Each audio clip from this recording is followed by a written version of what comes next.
नमस्ते वासुदेवाय। भक्तों, मन जो है वो किस प्रकार कार्य करता है, आखिर उसकी प्रकृति क्या है, उसकी कार्यशैली क्या है।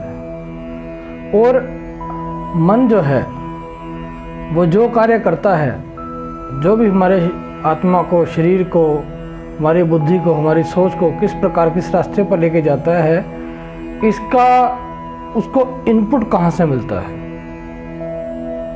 कि किस दिशा में उसने जाना है, यह कैसे निर्णय होता है। भक्तों, हमारे मन के जो आने के रास्ते हैं, मन के अंदर ज्ञान के आने के रास्ते हैं, वह है हमारी ज्ञान इंद्रियां।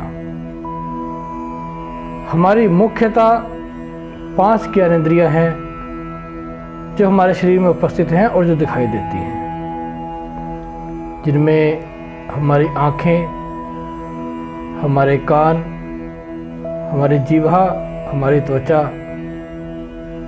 और हमारी सांस, ये हमारी ज्ञान इंद्रियां हैं। हमारे कान हमें ज्ञान देते हैं कि हम क्या सुन रहे हैं। आँखें ये ज्ञान देती हैं कि हम क्या देख रहे हैं। नाक से हम खुशबू का ज्ञान लेते हैं, जीवा से हम स्वाद का ज्ञान लेते हैं, तथा त्वचा से हम किसी वस्तु के तापमान का, गर्म, ठंडी इत्यादि का, प्रवाह का इत्यादि जो है ज्ञान लेते हैं।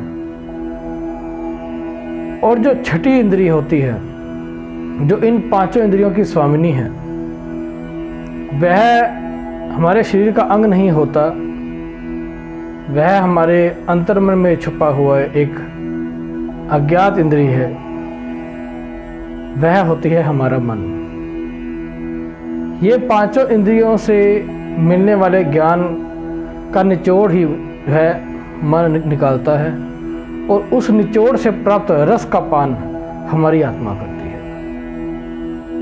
इन 5 इंद्रियों से मिलने वाला ज्ञान रस, अगर 5 की 5 इंद्रियों से मिलने वाला ज्ञान रस शुद्ध है, सात्विक है, धर्मानुसार है, तो मन रूपी ओखली के अंदर जाने पर और इन 5 ज्ञान रसों का निचोड़ निकालने पर जो पवित्र अमृत पैदा होगा, पवित्र अमृत निकलेगा मन से, वह सर्वदा शुद्ध, सात्विक और धर्मानुसार होगा, और वही आपको धर्म के मार्ग पर आगे लेके जाने वाला होगा।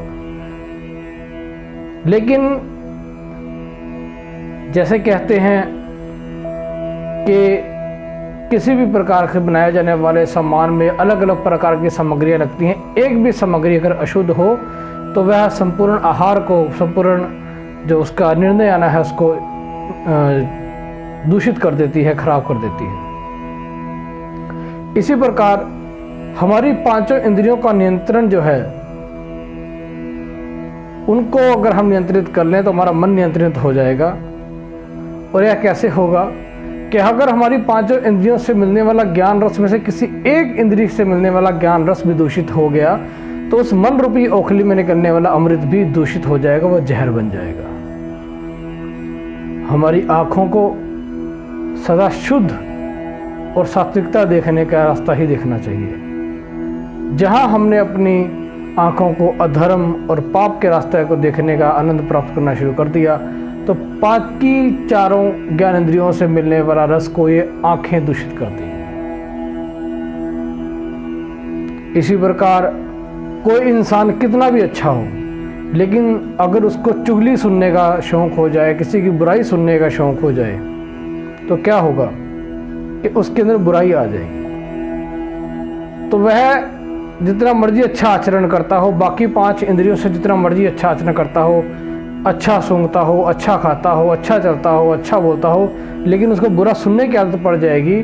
तो जब आप, ये प्रकृति भी है कि जब आप बुराई सुनते रहोगे तो आपके मन के अंदर बुराई कहीं ना कहीं घर घर जाएगी। तो अगर हमारे कान की ज्ञान इंद्रिय से अगर हम बुरा ज्ञान रस लेना शुरू कर देंगे, तो मन की ओखली से निकलने वाला रस दूषित हो जाएगा। इसी प्रकार जिह्वा, कई लोगों को झूठ बोलने की बड़ी आदत होती है, मिथ्या बोलने की बड़ी आदत होती है, पाखंड उच्चारी करने की बड़ी आदत होती है। तो वह इंसान जितना मर्जी अच्छा हो, जितना मर्जी उसका चरित्र अच्छा हो, उसकी नज़र अच्छी हो, उसके सुनना अच्छा हो, लेकिन अगर वो गलत बोलना, झूठ बोलना, बुराई करने की आदत उसको आ गई तो धीरे धीरे उस इंसान को समाज से बहिष्कृत कर दिया जाता है। ऐसे इंसान को कोई पास नहीं बिठाता कि नहीं यार उसको पास नहीं बिठाना, उसको तो बुराई करने की आदत है। तो वो जो बोलने का स्वाद है, जीवा का स्वाद है, बोलने का स्वाद है, उससे वह पाप का भोगी हो जाएगा। इसी प्रकार जीवा हमें भोजन का स्वाद देती है। अगर हमें दूषित भोजन खाने का, तामसपुरी भोजन खाने की आदत पड़ जाएगी, मांस खाने की, शराब पीने की, तो आप जितने मर्जी अच्छे हो, आपके मन में बुराई आएगी। आंखों से देखने की बात हो गई, कानों से सुनने की बात हो गई, जीवा की स्वाद की बात हो गई, बात करने की बात हो गई, खुशबू लेने की बात करते हैं कि हमें अपने नाक से जब हमें खुशबू का ज्ञान प्राप्त होता है, सुगंधी का ज्ञान प्राप्त होता है, तो हमें इसी प्रकार ईश्वर के प्रकार दिए गए सुगंधित व्यसनों, फूलों, धूप, दीप, इनकी खुशबू लेनी चाहिए ताकि हमारा मन शुद्ध हो से सात्विक हो सके। लेकिन अगर हम बुरी चीज़ों की खुशबू लेने की आदी हो जाएंगे तो यह भी हमें हमारे मन की ओखली के अंदर जहर ही पैदा करेगा, अमृत नहीं पैदा करेगा। इसी प्रकार हमारी त्वचा से हमें जो ज्ञान प्राप्त होता है, अगर उसमें कि हम अपवित्रता ले आएंगे तब भी यही होगा। तो हमारी 5 ज्ञान इंद्रियों से मिलने वाला मुख्य रस, उनमें से एक भी रस अगर दूषित हो जाएगा तो मन की ओखली से निकलने वाला अमृत जहर बन जाएगा। अगर आप चाहते हैं कि आप सदा ईश्वर के दिए हुए अमृत का पान करें, धर्म के अनुसार चलें, मन को नियंत्रित करें। मन को नियंत्रित करना थोड़ा मुश्किल हो सकता है, लेकिन इन 5 ज्ञानेंद्रियों को नियंत्रित कर लिया तो मन अपने आप नियंत्रित हो जाएगा, क्योंकि यह मन और कुछ नहीं, इन्हीं 5 ज्ञानेंद्रियों से मिलने वाले ज्ञान रस की ओखली है जो इनको निचोड़ कर इनका ज्ञान रस उत्पन्न करता है और उसका अमृत हमारी आत्मा का पान करती है। तो मन की ओखली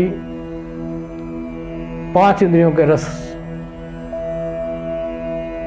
अब उस ओखली में आप कौन सा ज्ञान रस डालना चाहते हैं, क्या निचोड़ निकालना चाहते हैं, और उस ओखली से कौन सा अमृत रस पीना चाहते हैं, ये आपके ऊपर है। श्री हरि आप पर कृपा करें। ओम नमो भगवते वासुदेवाय।